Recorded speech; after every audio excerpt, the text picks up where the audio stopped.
Alright then, hello everyone and welcome to episode 82 of our Blackburn Rovers Football Manager 2017 career. So, last episode we beat Monaco 1-0 in the group stages of the Champions League. As you guys can see, next three games, all green. Krasnodar made it tough for us, but we got the win in the end. We completely dominated this game. It took an Andre Gray penalty to really kind of break the deadlock. As you can see though, it was a bit of a makeshift side. Even Dionisio got some Champions League playtime under his belt, which is, you know, pretty decent for a youngster like him. So yeah, that was a solid 2-0 win, and of course that now means we've won all our Champions League games so far this season, which of course, as you probably guessed, has to leave us top of Group E on 9 points. So really, you'd kind of think that that means we've already qualified, but of course, lose against Bayern and suddenly it's neck and neck between us and them to finish top of the group and obviously get the easier seed. So still a fair amount of work to do in the Champions League, but given the head start we've currently got, I'd really like to see us top the group and you know, end up playing one of the teams that finished second. But the truth is, could still bump into a Spurs or a Napoli or a, you know, United if Leverkusen managed to jump over them. So it's really just a consolation. You're always going to be up against a difficult tie in the Champions League. As far as the Premier League is concerned, we are once again top of that. I say once again because it's not the first time we've been top of the Premier League. We all know what happened last season, and if you don't, you shouldn't be watching this episode. Go back to episode 1 and watch all the way up until this 82nd episode. If you do actually do that, you are a legend. So we are top of the Premier League. As you can see, we managed to dispose of Everton relatively early. Niang getting on the score sheet and Gabriel Barbosa. So we pretty much had a 2-0 lead going into the second half, and then after that, it was just a case of holding on to the ball, which we did pretty well. But the real highlight for me was Carlos Alena's first goal against Southampton. I think you guys, after seeing this, will agree it was one hell of a goal. Now, this highlight might actually end up being really, really fast. Reason is... No, actually, no, it's all right. Yeah, okay, it's all right. Now, I was going to say, the reason why it probably was going to end up being really fast, what a strike from Alena, is because I've actually started streaming on Twitch. Now, I do have Twitch partnership. I've had it for a while now. I used to stream a lot of Counter-Strike, commentate a lot of Counter-Strike as well. It was also nice to see Volkvist get on the score sheet. Again, Alena, 2 goals for him and an assist. So 30 minutes in, what a performance from Carlos Alena. And he always does have these odd games that crop up from time to time. But yeah, recently I have tried to get into streaming Football Manager when I've kind of got free time. So there is a link to my Twitch in the description below, I believe. If there isn't, I'm going to start adding it from now on. And we were working on trying to recreate Alex Ferguson's United of 2007-2008 with the current players. So if you think that's of interest to you, feel free to head over to my Twitch and hit the follow button. So we're playing against Man City. Surprise, surprise, not really doing too great. Van Gaal is still their manager, but as you can probably guess, he's under a lot of pressure. Drawing to Aston Villa, losing to both Liverpool and Chelsea. It looks like they are struggling to cope in the Champions League. Aguero, 12 pace, 14 acceleration, 33 years of age, which to be fair is a lot of money, given that he's on 220k a week for his current ability. He's described as a world-class striker, still very good technically, but physically, it's no surprise that he's no longer probably cutting the mustard. It's mainly Pulisic and Sané who are there, and Alaba probably. Vigal's pretty decent as well, who are really their main threats. But I feel pretty confident. I think we can take them. I really, really do.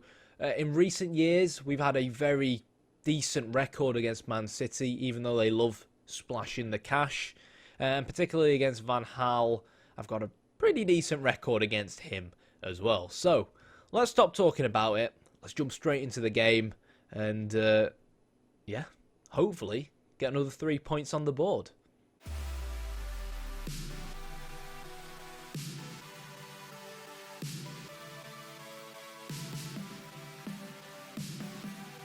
Interestingly, it does seem like Man City have kind of come here planning to play on the counter or just stick almost everyone behind the ball. And they do normally play in a 4-2-3-1, but in this case, the attacking midfielders have come down to the middle of the pitch, and the centre mids have become defensive midfielders, both wing backs as well, playing on defence. And, you know, this could be for the first 20, 15 minutes, just so Man City don't concede early, because we've been quite good at scoring early goals.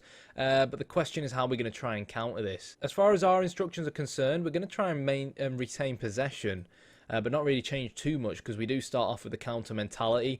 So the risk level in terms of how we approach our attacks is relatively low, but it seems pretty clear that Man City are looking to play on the counter. Aguero's going to be the front man, but you look at the sheer amount of acceleration and pace on Pulisic and Sané on both wings, and Fabinho, who historically has always played right back for him, is now actually playing in the middle of the park, and you can see why. 16 acceleration, 15 pace. This is basically the name of the game for Man City. They're going to be looking to wait on us to misplace a pass of some sort and then look to hit us on the counter.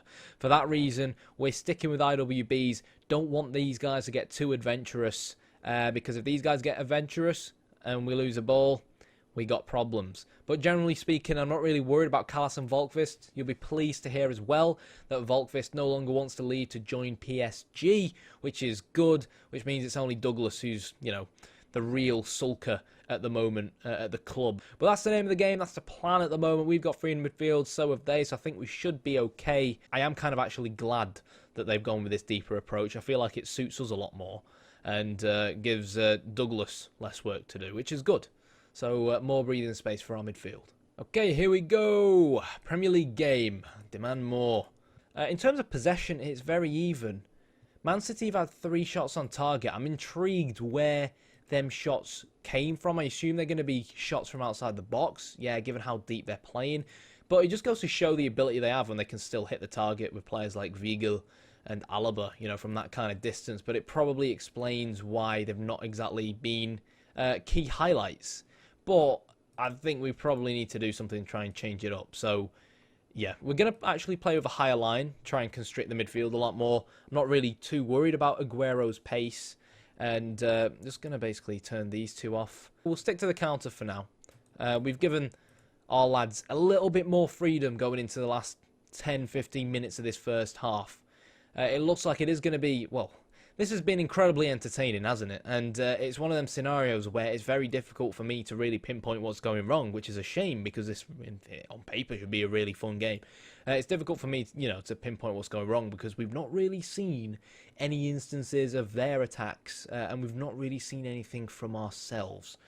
So, instantly, this is a game that I want to win. Now, we can't... Look, Man City are 9th. We can't stay negative. We can't stay wanting to be on the back foot.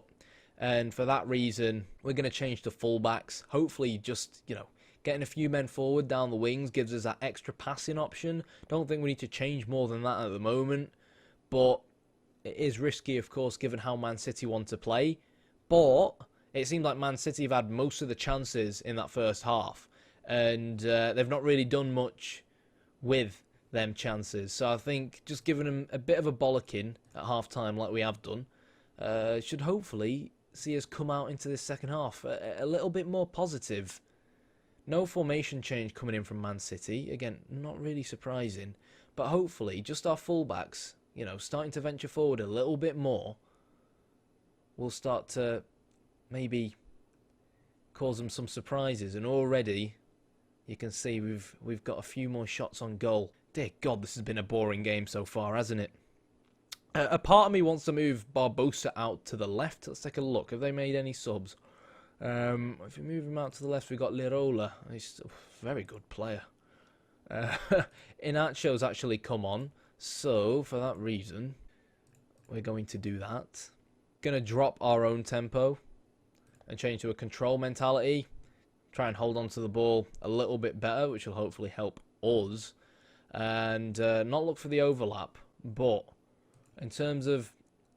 we got Sané. I feel like from what I saw, Sané, well, he is, you can see that, is a little bit more advanced than Pulisic. So for that reason, Augustinsson will stay as an inverted wing-back, whilst we're actually going to give Varjek a little bit more of a licence to roll. we're actually going to bring on Morales, and we're going to play him. He's not really much of a ball winner, is he? But I'm gonna take the gamble because he does have decent tackling. He can put himself about a little bit and really just turn him into a ball winner and kind of hope that sees us kind of create more opportunities like that by winning the ball back. A little bit more in the middle of the park. Barbosa will now go central, whilst Piaka will go out on the left-hand side. Here's a chance. So I assume it's probably come from a Varjek attack. Morales picks the ball up, plays in Piaka. That's offside, but it's a goal. It's going to stand straight away. We moved Piaka out to the left-hand side, subbed on Morales. And, well, he's only gone and got an assist against Man City. So I assume that attack probably stemmed from Varjek being slightly more attacking. You know, winning us that throw-in. Morales going completely unmarked, playing in Piaka. I'm not quite sure what the Man City defence were trying to play at there, but we've got that goal. We've got that goal that we really needed. We're going to stay on a control mentality, just reduce our shorter passing and actually reduce our tempo a little bit as well. Tell the lads to be a little bit more disciplined, and we no longer really need Varjek to start venturing forward as much. What we can now aim to maybe do is try and bring on some fresh legs. So, first thing we're going to do is sub on Andre Gray for Gabriel Barbosa. And we're going to leave the next substitution till around the 80th minute. You know, help us waste a little bit of time and really just go from there. But buzzing with that goal. Let's see what's going to come of this then. Pulisic is... Oh, they played in Acho, but he's not going to be able to do much from that angle. Good save from Szczesny. But it's probably a sign that we should start maybe going a little bit more deeper. We're on the control mentality to try and hold on to the ball a little bit better. I do find it helps when it comes to trying to increase your possession stats. But from a Man City corner, Nyang has pace to burn down this right-hand wing. Are we going to make it 2? John Stones clears. Good idea. Good idea, but we might have too many men forward for this corner. This is probably something I have to address. Alenya is going to let the ball go out of play. So, tactical changes. Piaka and Yang back to each wing. We'll move Gray up top, play him as a support player. Make these guys wide playmakers on support. Make Nyang as a winger. He'd probably feel more comfortable like that, to be honest. I don't want to sub Piaka off. For me, he's had a very, very good game. I feel like we should really be looking to make more of a defensive substitution. But we don't have a defensive midfielder on the bench. We have, actually, tell a lie, we've got Nuno Sousa. Don't really feel like this is the game for him. Alright, what we are going to do is take Alenya off and basically bring on Kerem Demirbay. You know, experience. He'll help the lads try and keep a bit of a cool head. We'll go back down to more of a counter mentality. And that should leave us looking relatively dandy. And, yeah, go from there. Oh, just realised I've not changed my set pieces. Oh, let's go back and do that then. Basically, making sure we've got more men behind the ball when we concede corners. Probably now start wasting time. It's been a bit of a boring episode, to be honest.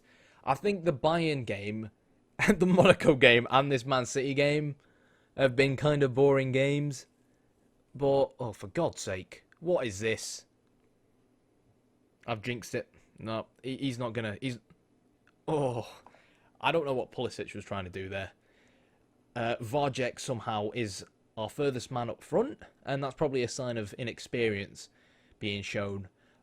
Look, we didn't play brilliantly, but credit where it's due to the lads, I think. First half-wise, we weren't great, and sometimes you get episodes like this.